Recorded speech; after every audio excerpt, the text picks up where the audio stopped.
ZGORZELEC, Poland. Hundreds of people who live in Poland and work in Germany protested on Friday evening in the southwestern Polish border town of Zgorzelec against a mandatory coronavirus quarantine for those who cross the border. Poland was one of the first European Union states to close borders due to the outbreak of the new coronavirus. It also imposed a mandatory 2-week lockdown for those who enter its territory, a major jolt for those who live their lives in between two EU states.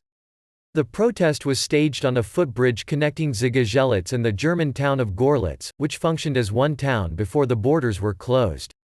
"I've been trapped at home for 6 weeks, can't cross the border, go to work. I can't go back to my students," said Mirela Binkiewicz, a teacher living in Zgorzelec and working in Gorlice. Around 300 people gathered at the Polish side and some 100 at the German, some wearing face masks. The two groups were separated by a provisional metal fence that has been erected in the middle of the bridge to prevent people from crossing the border. "Let us work, let us home," said one banner carried by the protesters in Poland. Some of them also chanted the Polish national anthem and others hummed the EU anthem, the Ode to Joy.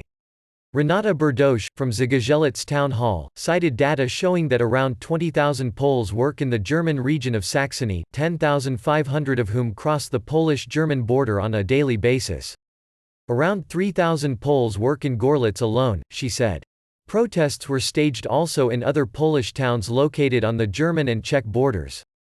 "Let's remember that jobs will not wait forever for the return of Polish workers. Will these people receive help and support from the state?" Local authorities from the southwestern Poland said in an open letter to Prime Minister Mateusz Morawiecki. Morawiecki said earlier this month that borders would remain closed until at least May 3. "This is a difficult issue.